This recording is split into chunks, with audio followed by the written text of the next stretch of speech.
Hello' friend, মই এজন মুছলমান যুৱক বুলি ক'বলৈ আজিহে লাজ পাইছোঁ। কেলৈ পাইছোঁ? এই মানুহ নে ছোৱালী নে কি নাজানো বাৰু, এইটো কি কথা ক'লে আপোনালোকে প্ৰথমতে চাই লওকচোন।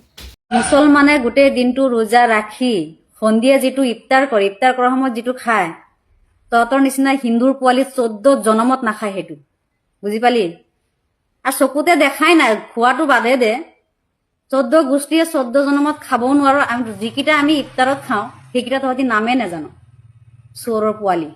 সেইকাৰণে মই কৈছো, তহঁতকো মই চবকে সেইকাৰণে কৈ দিলো যে আমি ইফতাৰত যিখিনি খাওঁ তোৰ নিচিনা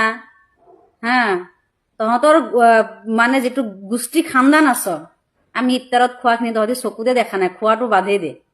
আৰু তোৰ ডিপিত কি লগাইছ? শিৱ ভক্ত মানে ফটো লগাইছ শিৱৰ, ন? সেইকাৰণেতো শিৱৰ সেই পূজা মানে তহঁতি কৰ, সেইডালহে পূজা কৰে, সেইটো কাৰণে তহঁতৰ মাথা তেনেকুৱা। মানুহটোক যদি পূজা কৰাহেঁতেন তহঁতৰ মাথাত মাইণ্ডটোত সোমালে হয়। মানে পূজা কৰ সেইটোত নকৰ নহয়, যিটোত কৰ আৰু কি হ'ব। তো আপোনালোকে চালে, তো আমাৰ ইছলাম ধৰ্মত বা মুছলমান ধৰ্মত পবিত্ৰ ৰমজান মাহক মানুহক সহায় কৰিবলৈ শিকায়, আনৰ বদনাম কৰিবলৈ নহয়।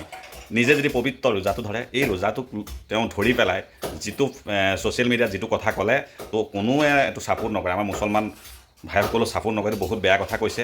এইটো তেওঁ পুলিচ প্ৰশাসনে ইয়াৰ ওপৰত তদন্ত কৰি তেওঁ কেনেকৈ কোনটো ফালৰ পৰা এইটো ক'ৰ পৰা খৰচ আহি গ'ল নাজানো বাৰু। আমাৰ খিলঞ্জীয়া অসমীয়া নহয় দেখাত, তো এনেকুৱা আমাৰ খিলঞ্জীয়া অসমীয়া মুছলমান ভাইসকলে নকয়। আৰু লগতে এটা কথা কৈছোঁ, মোৰ হিন্দু ভাইসকলে এতিয়া মোৰ ঘৰৰ আশে পাশে যি আছে ন, ৰোজা বুলি ক'লে তেওঁলোকৰ যি ফল মূলো থাকে আনি ঘৰত তেওঁলোকে দিয়ে। তো আমাৰ এনেকুৱা মিলা প্ৰীতি, তো এইগৰাকীয়ে যেন গোটেইখন গণ্ডগোল লগাই দিলে। তো গণ্ডগোলটো পুলিচ প্ৰশাসনে ঠিক কৰিব লাগে। তো এনেকুৱা ব্যক্তি নেক্সট বাৰ যে আকৌ যেতিয়া গছটো গজিছে তেনেকুৱাতে ধৰক তাক কাটি